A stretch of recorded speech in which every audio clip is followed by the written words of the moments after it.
नमस्कार बच्चों, गायत्री विद्या मंदिर के YouTube चैनल में आप सबका स्वागत है।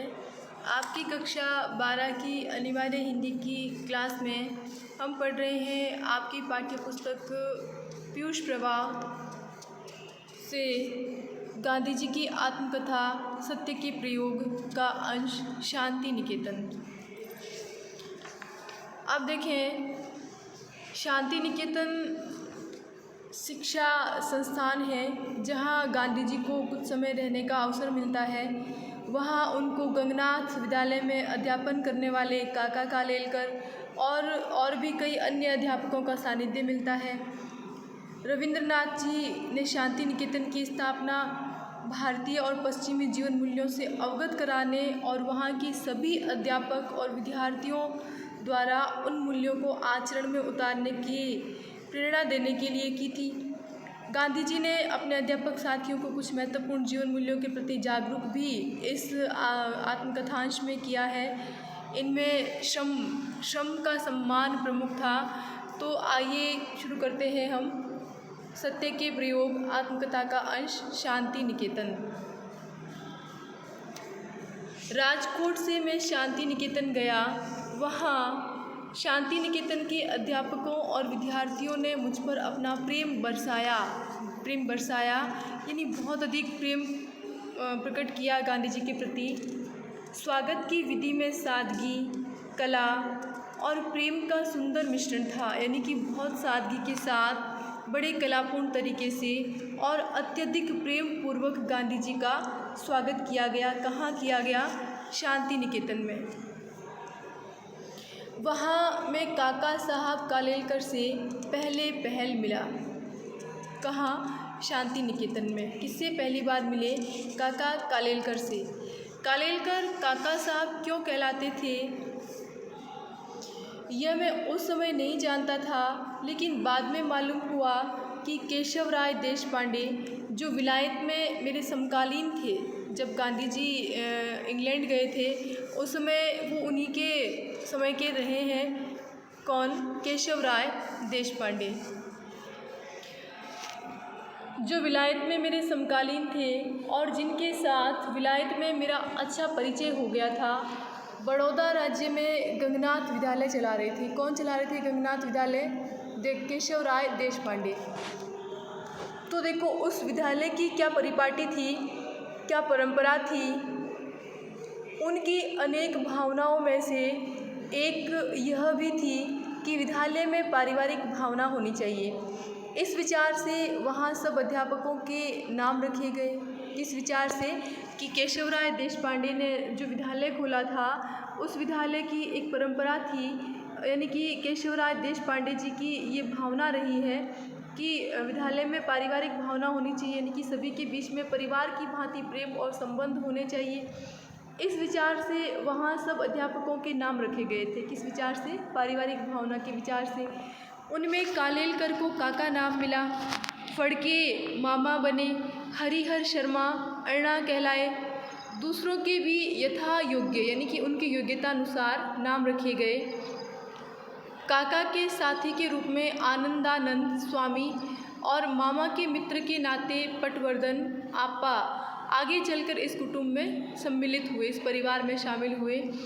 तो इस प्रकार सबके नाम के आगे कुछ न कुछ रिश्ता जोड़ करके उसे परिवार का रूप दे दिया गया। इस कुटुंब के उपयुक्त पांचों सदस्य एक के बाद एक मेरे साथी बने, मित्र बने गांधी जी के। देशपांडे साहब के नाम से, देशपांडे जो थे वो साहब के नाम से पुकारे जाने लगे। साहब का विद्यालय बंद होने पर वह कुटुंब बिखर गया। स्कूल बंद हुआ, विद्यालय बंद हुआ, तो वह परिवार एक प्रकार से बिखर गया। पर इन लोगों ने अपना आध्यात्मिक संबंध न छोड़ा। इनका जो आध्यात्मिक संबंध बन गया था वो संबंध कभी नहीं टूटा। काका साहब भिन्न भिन्न अनुभव प्राप्त करने में लग गए। इसी सिलसिले में वे इस समय शांति निकेतन में रहते थे। इसी मंडल के एक और सदस्य चिंतामणि शास्त्री भी वहाँ रहते थे। ये दोनों संस्कृत सिखाने में हिस्सा लेते थे, यानी अपनी भूमिका निभाते थे संस्कृत सिखाने में यहाँ शांति निकेतन में। शांति निकेतन में मेरे मंडल को अलग से ठहराया गया था। यहाँ मगनलाल गांधी उस मंडल को संभाल रहे थे। फिनिक्स आश्रम के सब नियमों का पालन सूक्ष्मता से करते कराते थे। मैंने देखा कि उन्होंने अपने प्रेम, ज्ञान और उद्योग के कारण शांति निकेतन में अपनी सुगंध फैला दी थी। किसने? मगनलाल गांधी ने। क्या किया इन्होंने? फिनिक्स आश्रम के सब नियमों का पालन बहुत तरीके से करते थे और बड़े प्रेम और ज्ञान और मेहनत से उन्होंने शांति निकेतन में अपनी सुगंध फैला दी थी, यानी कि अपना आकर्षण, अपना प्रभाव बढ़ा लिया था, यानी कि सभी लोग उनसे प्रभावित हो गए थे। एंड्रस तो यहाँ थे ही, पियर्सन थे, जगदानंद बाबू, नेपाल बाबू, संतोष बाबू, क्षिति मोहन बाबू, नगेन बाबू, शरद बाबू और काली बाबू के साथ हमारा खासा संपर्क रहा।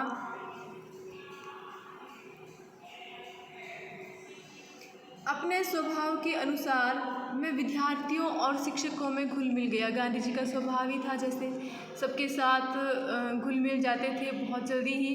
तो यहाँ शांति निकेतन में आकर भी गांधी जी बहुत जल्दी ही सबके साथ घुल मिल गए और स्व परिश्रम के विषय में चर्चा करने लगा कि व्यक्ति को स्वयं परिश्रम करना चाहिए, इस विषय में चर्चा करने लगे।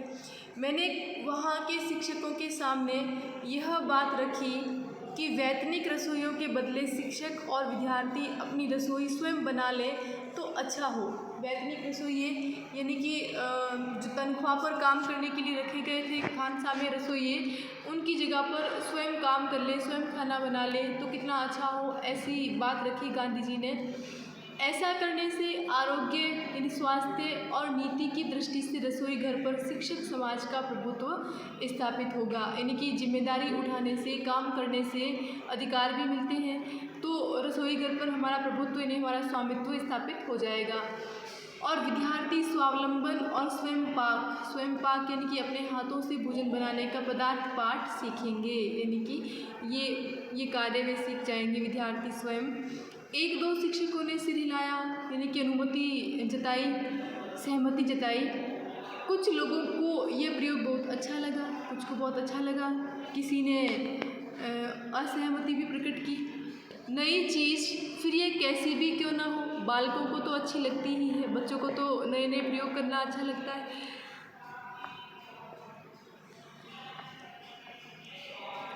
इस न्याय से यह चीज़ भी उन्हें अच्छी लगी। कौन से न्याय से? कि बाल सुलभ स्वभाव होता है कि बच्चे परिवर्तन पसंद करते हैं, नए नए कार्य करना उन्हें अच्छा लगता है, तो इसी आधार पर बच्चों को ये बात पसंद आई। तो उन्होंने अपनी यह सम्मति यानी कि अपना मत प्रकट किया, सभी ने सहमति प्रदान की कि यदि शिक्षक अनुकूल हो तो स्वयं उन्हें यह प्रयोग अवश्य पसंद होगा। माफ़ करना, थोड़ा आगे बढ़ गई मैं। हाँ, इस न्याय से यह चीज़ भी उन्हें अच्छी लगी और प्रयोग शुरू हुआ।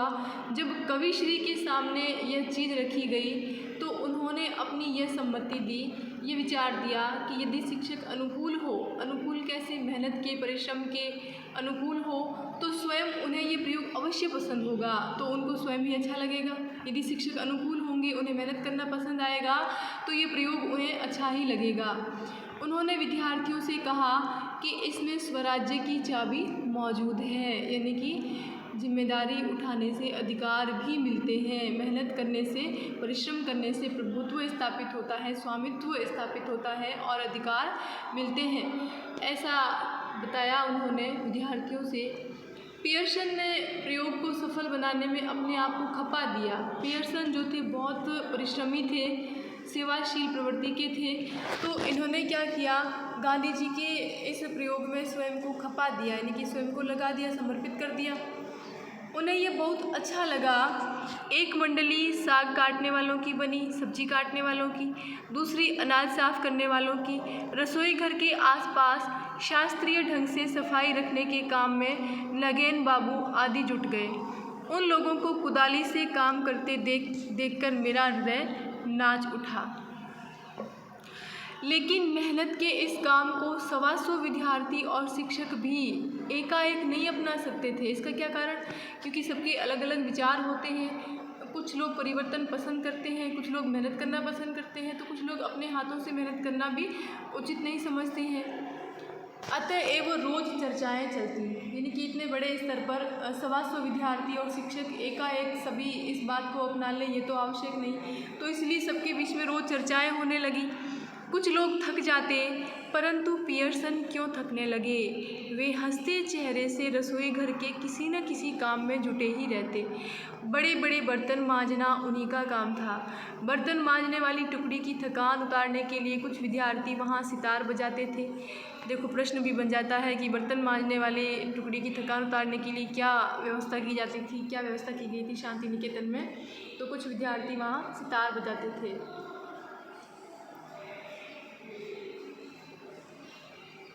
लेकिन मेहनत के, देखो ऊपर इस पैराग्राफ की पहली लाइन की, लेकिन मेहनत के इस काम को 125 विद्यार्थी और शिक्षक भी एकाएक नहीं अपना सकते थे। देखो यह कथन किस संदर्भ में आया है स्पष्ट कीजिए। तो देखो गांधी जी जब शांति निकेतन जाते हैं वहाँ देखो ऊपर पढ़ा है हमने, वहाँ क्या किया गांधी जी ने? विद्यार्थियों और शिक्षकों को स्वपरिश्रम के विषय में बताया। शिक्षकों के सामने ये बात रखी कि वैतनिक रसोइयों के बदले शिक्षक और विद्यार्थी स्वयं अपनी रसोई बना ले। तो हाँ, तो कुछ विद्यार्थी और कुछ शिक्षक तो मेहनत को महत्व देते हैं, परिश्रम को महत्व देते हैं, किंतु कुछ हाँ वो तो अपना लेंगे इस बात को, किंतु कुछ विद्यार्थी और शिक्षक ऐसे भी होते हैं जिन्हें मेहनत करना पसंद नहीं, जो सिर्फ बने बनाए काम को पसंद करते हैं। तो ऐसे लोग बिल्कुल उसकी सहमति प्रकट नहीं करेंगे। तो क्या होगा? तो रोज़ चर्चाएं होने लगी, तो सभी एकाएक नहीं अपना सकते थे, यानी कि एकदम से सभी तो इस बात को नहीं अपना सकते थे, स्वीकार नहीं कर सकते थे।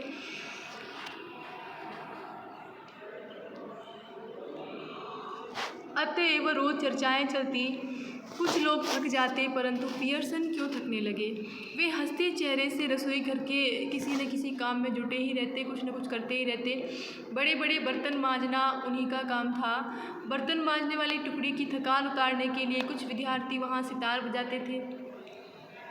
विद्यार्थियों ने प्रत्येक काम को पर्याप्त उत्साह से अपना लिया और समूचा शांति निकेतन मधुमक्खियों के छत्ते की भांति गूंजने लगा। मधुमक्खियों के छत्ते की भांति गूंजने लगा, यानी कि वहाँ चहल पहल, रौनक और सबकी आवाज़ें एक साथ कलरव की भांति, मधुमक्खियों की भिनभिनाहट की भांति सुनाई पड़ने लगी। इस प्रकार के फेरफार जब एक बार शुरू हो जाते हैं तो फिर वे रुक नहीं पाते, यानी परिवर्तन। अंडरलाइन करना आप, यहाँ प्रश्न बनता है, फिनिक्स का रसोई घर स्वावलंबी बन गया था, कथन का आशय स्पष्ट कीजिए। तो फिनिक्स का रसोई घर स्वावलंबी बन गया था, तो कहने का आशय ये है कि गांधी जी ने क्या किया था? गांधी जी ने स्वावलंबी बनने के लिए सभी को, यानी कि फिनिक्स का रसोई घर स्वावलंबी बन गया था। कहने का मतलब ये है कि सब अपना काम स्वयं करने लगे थे, अपने आप करने लगे थे, क्योंकि गांधी जी ने प्रस्ताव रखा था कि विद्यार्थी स्वयं भोजन बनाए, इससे भोजन सादा बनेगा, शुद्ध बनेगा, आरोग्य के विषय से भी ये उत्तम है। तो एक मंडली साग काटने वाली बनी, दूसरी अनाज साफ करने वाली बनी। तो विद्यार्थियों ने प्रत्येक काम को बड़े उत्साह के साथ अपना लिया था, तो इसलिए ऐसा कहा है कि फिनिक्स का रसोई घर अब स्वावलंबी बन गया था या बनने लगा था।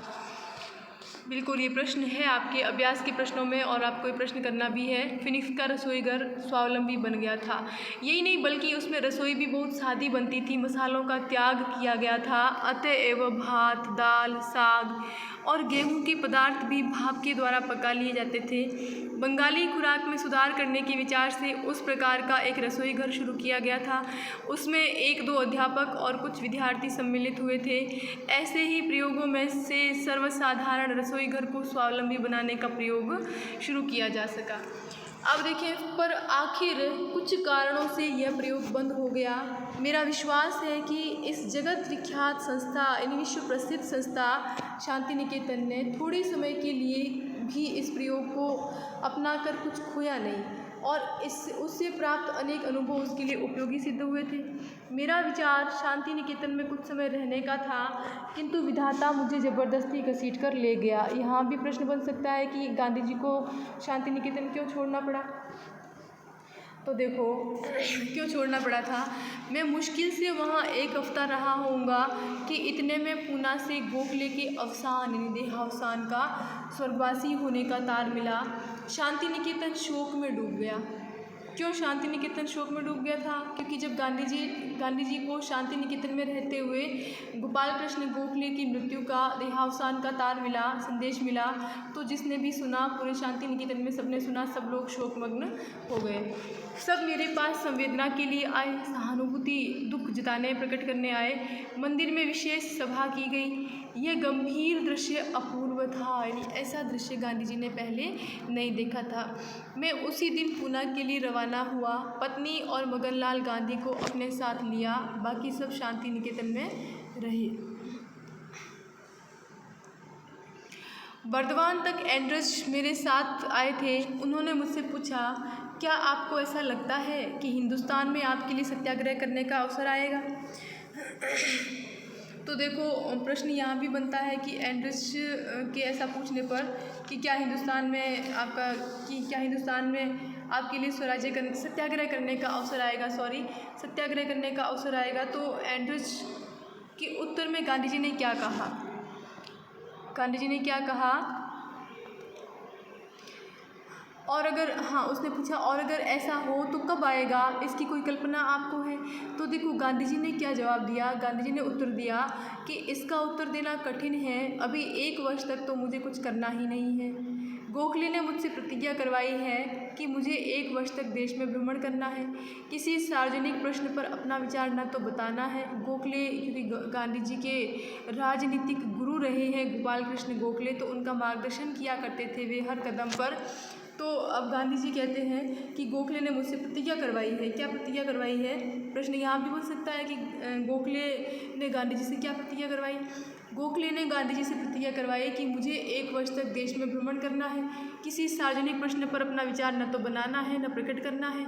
मैं इस प्रतिज्ञा का अक्षरशः पालन करूँगा, यानी कि शब्द टू शब्द जो भी उनसे प्रतिज्ञा ली गई है मैं उसका पालन करूँगा, पूर्ण रूपेण उसका पालन करूँगा।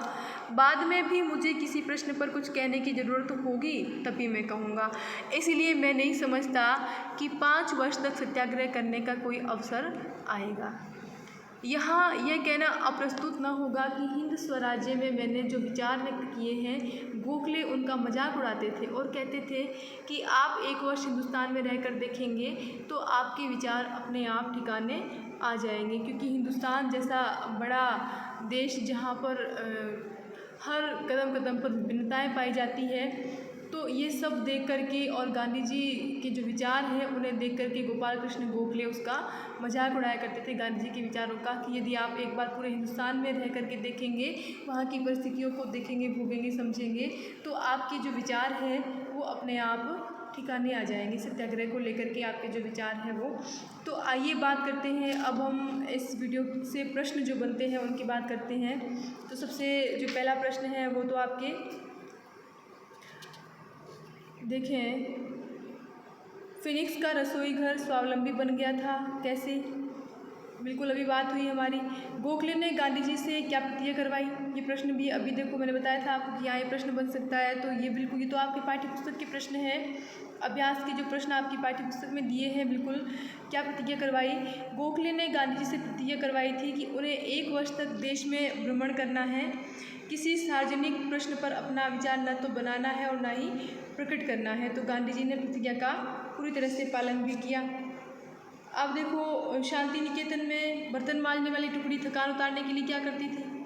क्या करती थी? वहाँ पर कुछ विद्यार्थी क्या करते थे? वहाँ पर कुछ विद्यार्थी सितार बजाते थे। और देखें, हिंद स्वराज्य पर गांधी जी के विचारों का मजाक उड़ाते हुए गोखले ने क्या कहा, ये भी प्रश्न बनता है। तो हिंद स्वराज्य का मजाक उड़ाते हुए गोपाल कृष्ण गोखले ने कहा कि आप 1 वर्ष हिंदुस्तान में रहकर देखेंगे तो आपके विचार अपने आप ही ठिकाने आ जाएंगे।